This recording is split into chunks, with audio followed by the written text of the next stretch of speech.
What's up, y'all? This is Ty. I am here to review Season 1, Episode 9 of Tyler Perry's drama, Beauty in Black. This episode is titled Blind Rage, and it is streaming right now on Netflix. I didn't even know the show was back till the other day. I was minding my business on Twitter, and I saw a clip somebody had played, like the cliffhanger, and I was like, wait, I don't remember seeing this. And I said, oh, shoot, it's back. So then I had to go to Netflix and watch it. So here I am, because I know y'all want me to review this. So here we are reviewing Beauty in Black. Y'all know I call it Booty in Black. Beauty in Black, Season 1, Episode 9, Blind Rage. So as we know, Kimmy and Angel, they gotta lay low. According to Angel, they need to lay low because Kimmy has killed Body. She pinned her with that car, and she was, because listen, she's enraged. So this was a perfect title for this episode, Blind Rage, because this ain't the meek and mild Kimmy that we were used to in episodes 1 through 8, who was getting pushed around and beat up. She's had enough. Y'all took her sister. Now she's turned into Rambo. Now she's Charles Bronson. Now she's Dirty Harry. She's not playing. She wants to find her sister. So she kills Body. And I hated Body. So good job, Kimmy. I'm liking this new Kimmy who don't care. She don't care about nothing. She want her sister. I like that. Meanwhile, we see that Roy comes upon the accident with his brother. His brother's car, I should say, his brother Charles's car is on fire. It's all ablaze. And we learned that it was also riddled with bullets. And he's upset about that. And he's, they thinking that Charles is dead. And I'm like, wow, that's craziness right there. And then we see a scene where Horace comes up, and Horace is like, is that my son?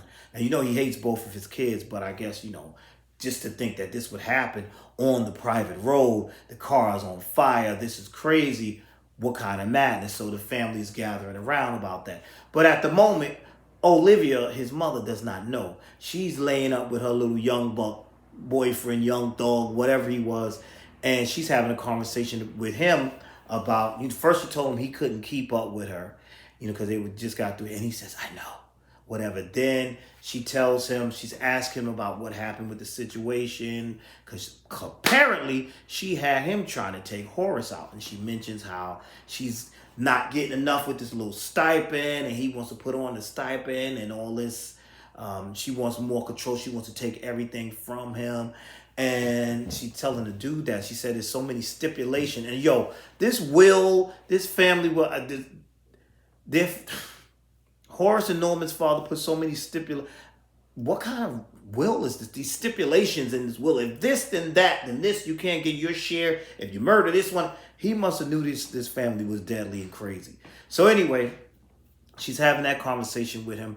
And as she's having that conversation with him and mentioning the stipend and all that, and he's telling her he loves her. She said, Negro, you don't love me. You love this money. That's what she said. Which made me think, I need me a sugar mama. No, I'm joking.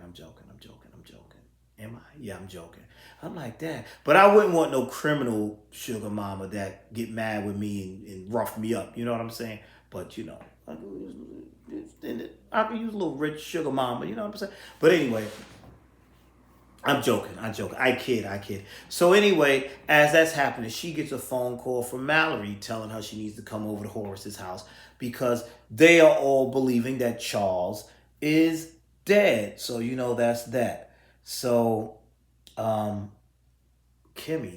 back to Kimmy. Kimmy's a beast now.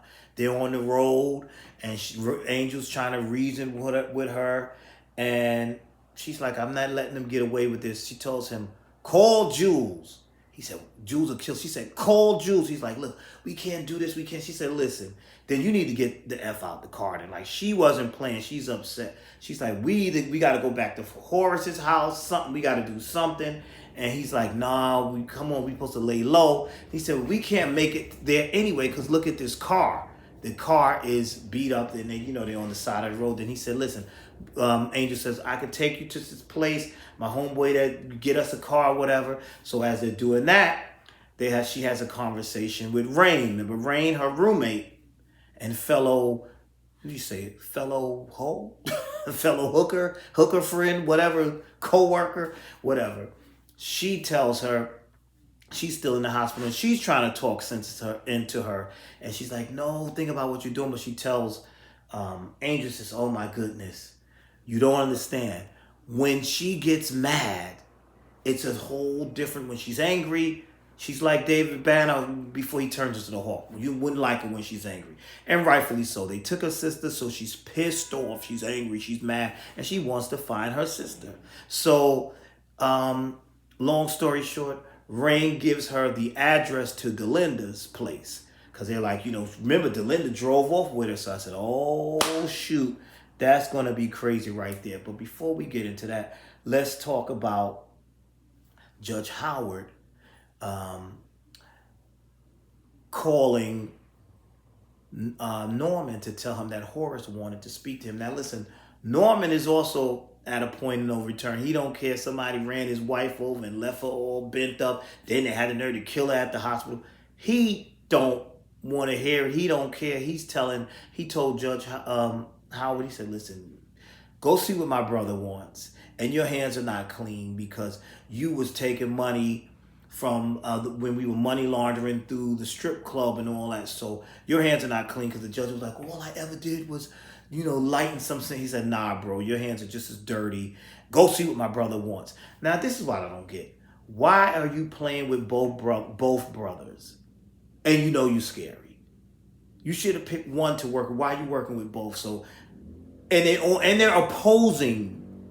Their brothers on the opposing team. That just doesn't make sense to me.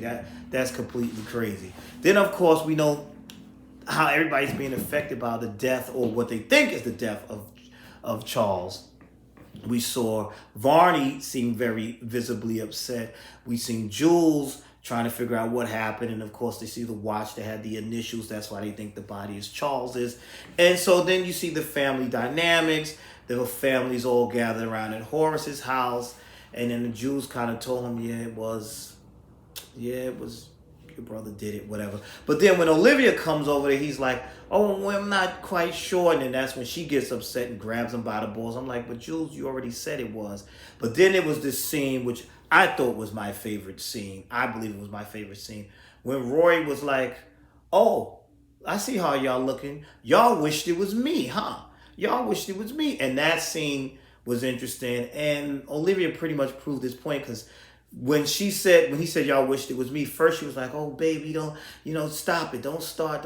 But then Horace was like, you know what, you know what, you're right, we do wish it was you instead. Then that's when he told them they were the worst parents ever, this and that, the third. And next you know, Miss Olivia takes a knife and throws a knife. She said, I missed on purpose that time, but you keep effing with me. Now, ma'am, you just lost one son. You going to kill the other one? So now Roy storms off, and then Mallory goes behind him, and you think she's going to console him. And she tells him, no, bro, I just came out here so your parents looking and watching us to make them think that I really care. But I don't care nothing about you. But she tells him, but we got to still play smart about the shares. And who's going to get his shares? On the bright side, you might get his shares because there's a stipulation.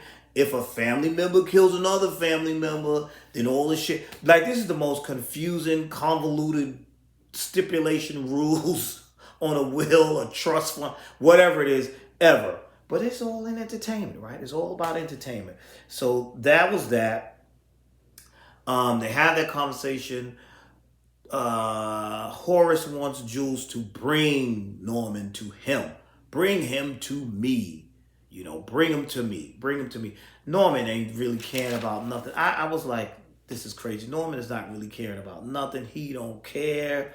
This is just crazy. So let me see. Am I missing something?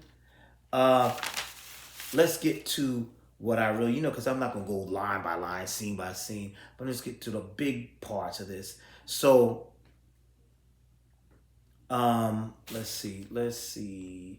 Then we had the scene where Varney's almost giving away that he was a secret lover, because when Mallory called him over and told him, listen, I'm going to need you to go to the house and get a suit.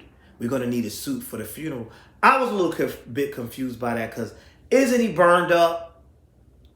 Y'all gonna show his let's say if y'all gonna show his body. I'm like, suit, he's been shot up and burned up. Y'all gonna have an open casket?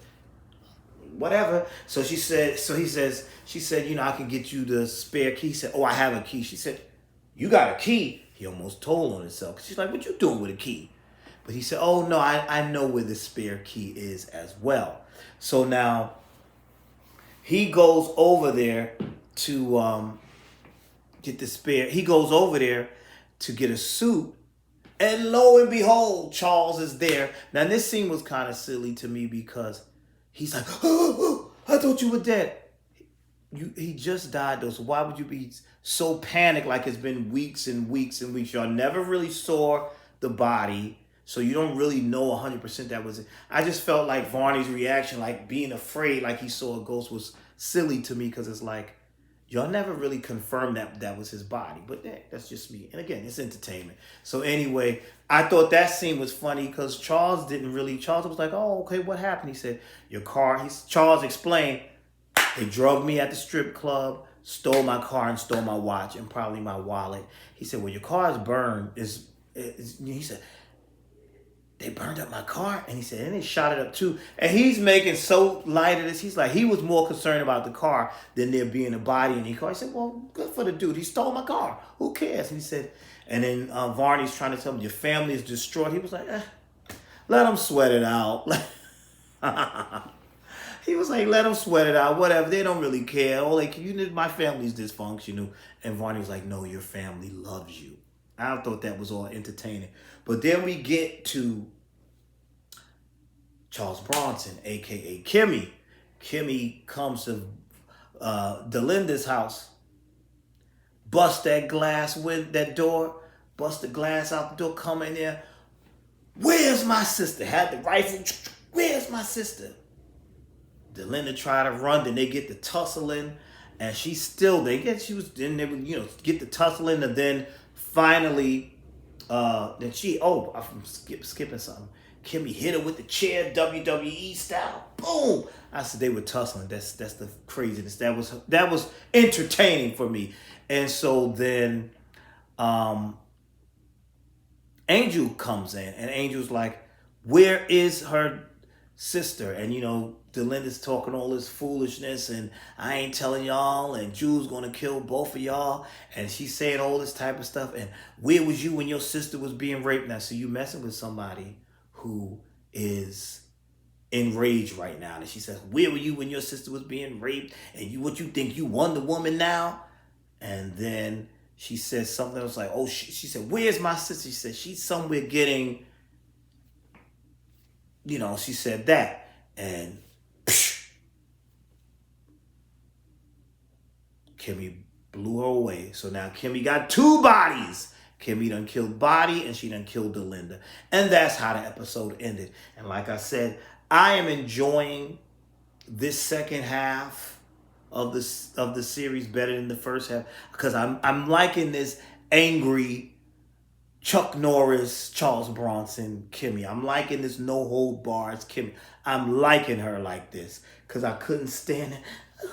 I hated her. I didn't hate her, but she annoyed me. Like, so wimpy and weak. So I like this kick-ass Kimmy. I'm enjoying it. So that's it. That's my review of the first episode. Tell me your thoughts. What did you think about it? If I left something out, just leave it down in the comment. And I will see you all in the next video.